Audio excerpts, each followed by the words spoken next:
It's 1:17 in the morning. You're lying in bed with your eyes closed, trying to sleep, and not casually trying, really trying. You have work tomorrow. You know you need at least 6 hours, so you tell yourself to relax. You loosen your shoulders, you take a deep breath, you clear your mind. Then you notice that your mind isn't clear, so now you're trying not to think. A few minutes pass. You open one eye and check the time. 1:26. Great. Now you're calculating. If I fall asleep right now, I can still get 5 hours and 40 minutes. You close your eyes again. This time, harder. As if sleep might finally understand that you're serious. But something strange has happened. Sleeping is no longer something your body does. It has become a performance, a task, something you have to succeed at. And the more desperately you try to make it happen, the further away it seems to move. That's a small example. But what if we do this everywhere? We try harder to be confident, harder to be liked, harder to stop worrying, harder to make someone love us, harder to become productive, harder to control what people think of us, harder to make the future turn out the way we've imagined it. And sometimes, that extra effort helps, but sometimes, the effort itself becomes part of the problem. Centuries ago, Taoist philosophy developed a strange idea around this. It's often called Wu Wei. The phrase gets translated in different ways, and doing nothing is one of the most misleading. Because it doesn't really mean sitting around waiting for life to happen. It's closer to acting without unnecessary force. Not pushing simply because pushing makes you feel like you're doing something. Not interfering with processes that work better when you give them room. And that raises an uncomfortable question. How much of what exhausts us is actually necessary, and how much comes from trying to control things that don't respond well to control? Lao Tzu is traditionally associated with the Tao Te Ching, a text built around the idea that intelligent action often looks very different from forceful action. Water is a common image in Taoist thought. Water doesn't attack a rock. It doesn't stand in front of it screaming, "Move!" It moves around it. It responds to shape. It keeps going. That doesn't make water weak. Given enough time, water changes landscapes. There's something psychologically interesting in that, because modern life gives us a very different message. When something isn't working, add effort. Not productive enough? Work harder. Not confident enough? Try harder to appear confident. Relationship struggling? Try harder to hold it together. Can't sleep? Try harder to relax. Someone doesn't understand you? Explain yourself again. Someone doesn't approve of you? Find a better way to prove yourself. We're so used to this logic that we rarely question it. More effort equals more progress. Except it doesn't always. And one useful question can interrupt this entire pattern. Before adding more effort, ask whether effort is actually the missing ingredient. That sounds simple, but notice what happens when you apply it. If you can't sleep, maybe effort isn't missing. Maybe you need to stop treating sleep like an achievement. If you're trying to seem confident during a conversation, perhaps more self-monitoring won't help. Maybe your attention needs to leave yourself and return to the person in front of you. If you've spent 10 hours being productive, but avoided the one uncomfortable task that matters, more activity isn't the answer. And if you're trying to control somebody's opinion of you, the problem may not be that you haven't tried hard enough. Their mind was never yours to manage. This becomes easier to see in other people. Imagine two people preparing for an important presentation. The first person wants everything perfect. They write every sentence, then rewrite it. They practice the opening 20 times. They decide exactly what to do with their hands, where to pause, when to smile, which word to emphasize. The night before the presentation, they're still rehearsing. By the next morning, they know the material better than anyone in the room. But when they stand up to speak, something feels wrong. They sound rehearsed because they are rehearsed. They forget one sentence and panic because every sentence was supposed to happen in a specific order. They become aware of their hands, then their voice, then their breathing. Half their attention is on the presentation. The other half is standing somewhere inside their own head, watching the presentation happen. Am I speaking too quickly? That sounded weird. Why did she look away? Should I smile? Do I look nervous?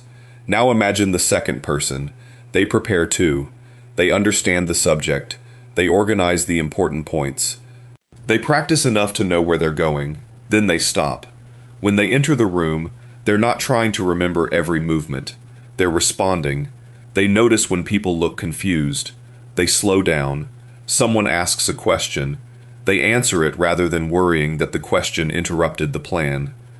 The first person probably worked harder, but the second person may perform better. Why? Because after a certain point, preparation stopped being preparation. It became an interference. Psychology gives us several ways to understand this. One is self-monitoring. Some self-awareness is obviously useful. You should notice whether you're interrupting people. You should notice when you're speaking too loudly. You should be able to reflect on your behavior, but excessive self-monitoring creates a strange split in attention. Part of you is living the experience. Another part is evaluating you for living it. You're having dinner with someone, but you're also grading yourself during dinner. You make a joke, they laugh, but instead of simply continuing the conversation, your mind goes, "Was that laugh genuine? Did I talk too much? Should I ask them another question? Do I look relaxed?" Now you're no longer fully in the conversation. You're managing your appearance inside the conversation, and the desire to appear natural can make you less natural. This happens after conversations too. 3 hours later, you're brushing your teeth and suddenly remember something you said. Why did I phrase it like that? You replay their expression. You reconstruct the entire moment. You imagine what they might have thought. Then you build an argument defending something nobody has accused you of. This is rumination. The mind keeps working because it assumes more thinking will produce certainty. Sometimes it does. Often it produces more thinking. The same thing happens when you try not to think about something. Suppose I tell you not to think about an embarrassing moment from 10 years ago. Your mind now has a job. It has to check whether you're thinking about it, which means some part of your mind keeps looking for the very thought you're trying to avoid. Am I thinking about it? And there it is. The attempt to suppress the thought keeps it psychologically active. That's the paradox. Some mental processes resist direct commands. You can decide to open a door. You can decide to send an email. You can decide to stand up. But you can't command yourself into sleep in quite the same way. You can't order yourself to feel calm. You can't force yourself to genuinely stop caring about somebody's opinion. You can't simply issue an instruction, "Be confident now." Some states arrive indirectly. You create conditions for them, then you allow them to happen. This is where the old idea of non-forcing becomes surprisingly modern, because sometimes the problem isn't insufficient effort. It's a misplaced effort. There is effort that moves something forward, and there is effort that mostly creates friction. Think about someone answering emails at 11:40 at night. They've been busy since breakfast. Messages answered, meetings attended, tabs opened, notes written, notifications cleared. They feel exhausted, which seems like evidence that they've worked hard. But there's one important task they've been avoiding all day. It requires concentration. It's uncertain. It might expose the limits of what they know. So instead, they remain intensely active around it. This person does not have an effort problem. They have an allocation problem. The effort is real. The exhaustion is real. But effort and progress are not identical. And because exhaustion feels tangible, we sometimes use it as proof that we're moving. I must be doing something right. Look how tired I am. But tiredness only proves that energy was spent. It doesn't tell you whether the energy went somewhere useful. This is where the idea becomes more difficult. Because if trying harder isn't always the answer, how are you supposed to know when to keep pushing and when to stop? You could take this entire argument and turn it into an excuse. I'm practicing Wu Wei. That's why I haven't started. Convenient. But Lao Tzu's idea becomes much more interesting when you stop treating doing less as the opposite of hard work. Practice matters. Discipline matters.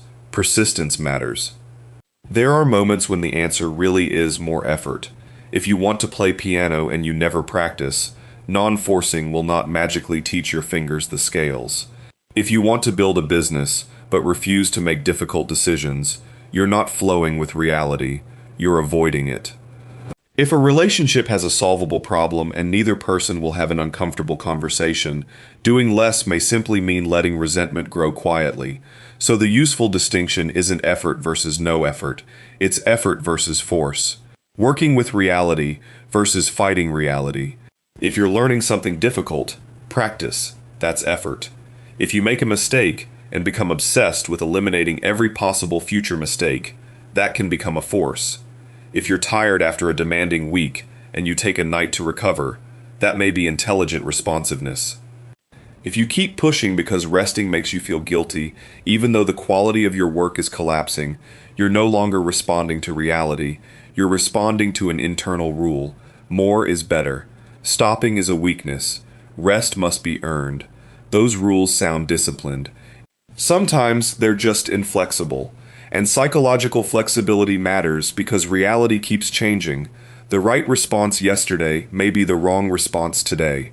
Sometimes you push. Sometimes you pause. Sometimes you speak. Sometimes you leave the conversation alone. Sometimes you solve the problem. Sometimes you notice that the problem is simply a feeling you don't like having. Doing less intelligently can actually require more awareness than doing more automatically, because doing more is easy to measure. Send another message. Stay another hour. Add another feature. Explain yourself one more time. Try another strategy. Doing less creates a harder question.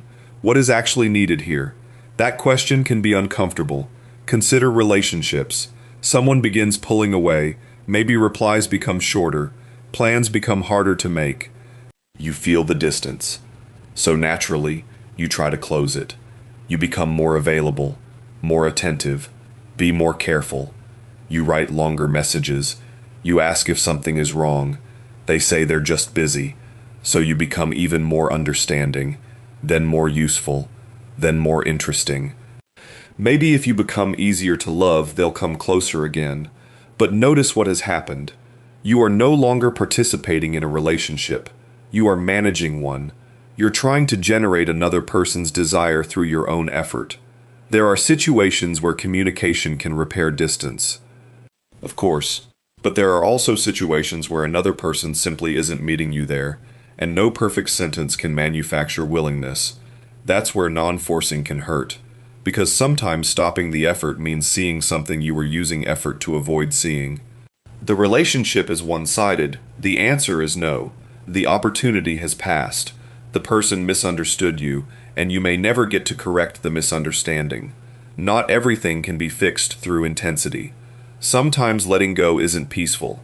Sometimes it's admitting that your control was imaginary. The same pattern appears with reputation. Most people want to be understood. That's norma.l. But there's a point where trying to control how everyone sees you becomes an endless job. You say something, then I wonder how it landed. You post something, then check the reaction. Someone becomes distant. You begin investigating what you might have done. Someone disagrees with you. Now you're not only thinking about the disagreement, you're thinking about what the disagreement means about their image of you. Soon you're carrying several versions of yourself around in your head. The version your boss sees, the version your friends see, the version strangers see, the version one specific person might see after that awkward conversation last Tuesday. That's a lot of imaginary people to manage, and none of them are completely under your control. You can influence your reputation. You can behave with integrity. You can apologize when you're wrong. You can communicate clearly, but you can't enter somebody else's mind and arrange their interpretation. There has to be a point where your responsibility ends. Otherwise, you can spend your entire life editing yourself for an audience that mostly exists in your imagination. Confidence works in a similar way. People often imagine confidence as a feeling you must produce before you act. So they check for it. Do I feel confident? Not yet. Maybe stand straighter, speak slower, stop fidgeting, make more eye contact. But confidence becomes strange when you keep measuring it. Because now every action contains a second action, checking whether the first action looked confident. Often, the people who seem most comfortable aren't thinking very much about whether they look comfortable. Their attention is outside themselves. They're engaged with the task. The conversation, the room, the problem. Their own image is not the main event, which is why trying to become confident sometimes works better when you stop making confidence the objective. Prepare. Know what matters. then put your attention somewhere useful. Sleep is even more obvious. You cannot bully yourself unconsciously. What you can do is create conditions. Lower the stimulation. Dim the room. Stop checking the clock every 4 minutes. Give the body a chance. You're not doing nothing. You're doing what belongs to you and releasing what doesn't. That distinction matters. The same thing applies to anxiety. If every anxious thought becomes an emergency that must be solved immediately, your mind learns something. Anxiety means danger. A thought appears. What if tomorrow goes badly? You answer it. Then another appears. But what if this specific thing happens? You answer that too. Then your mind produces a third. Because every time it gives you uncertainty, you reward it with analysis. Eventually, you're trying to think your way into a state where nothing unexpected can happen. That state doesn't exist. Sometimes the more useful response is to notice the thought without holding a meeting about it. Maybe tomorrow will go badly. Maybe it doesn't. You'll respond to the reality that arrives. This is not indifference. It's refusing to spend unlimited energy solving hypothetical problems. Productivity has its own version of the same trap. Modern work gives you infinite opportunities to feel behind. There is always another email, another book, another system, another morning routine, another productivity app. Another person online explains how they wake up at 4:45, journal, meditate, train, read 40 pages, and somehow build a company before breakfast. So you start optimizing. Your calendar becomes color-coded. Your habits are tracked. Your sleep is measured. Your focus is measured. Your exercise is measured. You monitor how effectively you are monitoring yourself. And eventually, the system designed to help you live becomes another thing you have to maintain. You're no longer reading because the book is interesting. You're maintaining your reading streak. You're no longer walking because your mind needs space. You need 2,184 more steps. You're not having a slow Sunday. You're failing to maximize Sunday. This is one of the stranger features of modern self-improvement. Even rest can become work. Now, none of these tools are inherently bad. Tracking can be useful, planning can be useful, optimization can be useful. The question is whether the tool is serving your life or whether your life has quietly become raw material for the tool. There's another reason over-effort can hurt performance. The mind has limited attention. When too much of that attention goes into controlling every detail of an action, there's less available for the action itself. Anyone who has played a sport knows this. You can practice a movement until it becomes fluid. Then, in an important moment, you suddenly start thinking about every piece of it. Where is my foot? What is my arm doing? Am I learning correctly? And something that was automatic becomes awkward, not because you forgot how to do it, because you interrupted yourself doing it. This is part of why people describe flow as a state where action feels unusually unforced. You're still working, often intensely, but the constant inner commentator has become quieter. You aren't dragging yourself through every second. You're responding. That's a useful clue. Wu Wei is not the absence of action. It can look like highly skillful action with very little wasted resistance.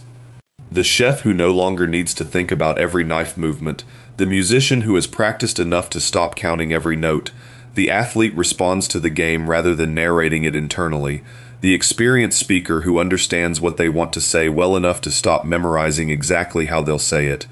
Preparation created freedom. Discipline made spontaneity possible. That's not laziness. It's what happens when effort is used where effort belongs. And maybe that's the deeper point. The goal isn't to use less effort everywhere. It's to stop wasting effort fighting things that don't require force. A lot of modern exhaustion isn't just physical workload. It's internal management, managing the future, managing your image, managing your emotions, managing other people's responses, managing whether you're progressing quickly enough, managing whether you're happy enough, managing whether you're using your time correctly, managing the fact that you're not supposed to be thinking about the thing you're currently thinking about. That's a tremendous amount of mental administration, and some of it is completely invisible. You can be sitting perfectly still on a sofa while your mind is running an entire government. Planning, predicting, correcting, reviewing, defending, rehearsing, optimizing, controlling. No wonder you're tired. Sometimes the intelligent move is another move. Sometimes it isn't. Sometimes the wiser response is to look at what you're pushing and ask, is this actually responding to pressure?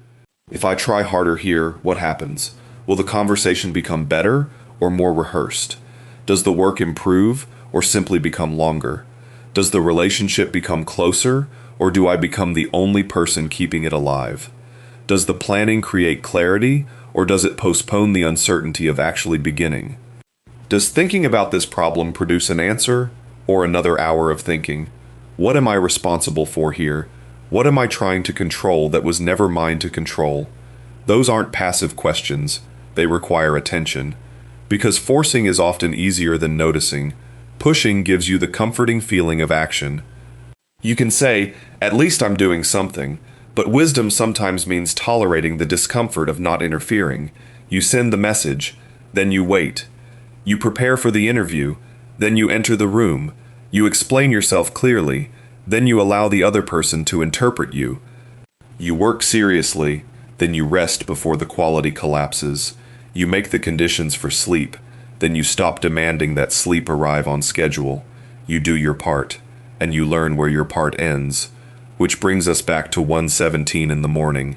You're lying there, trying to sleep. You've been treating unconsciousness like a deadline. You're frustrated because your body isn't obeying. And maybe the problem was never that you weren't trying hard enough. Maybe you turned something natural into something you had to accomplish.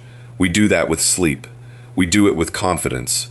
With love, with productivity, with happiness, sometimes even with life itself. We become so busy trying to make the experience happen correctly that we stop experiencing it. So maybe the next time something refuses to move, the first question doesn't have to be, how can I try harder? Maybe the better question is quieter. What am I making harder than it needs to be? Not everything will become easy. Some things really do require persistence. Some problems need courage. Some seasons ask a lot from you. But effort is valuable partly because it is limited. And knowing where not to spend it may be just as important as knowing where to use it. That, perhaps, is what makes the old idea of Wu Wei worth paying attention to, not because it tells us to withdraw from life, but because it asks us to notice the difference between participating in life and constantly wrestling with it.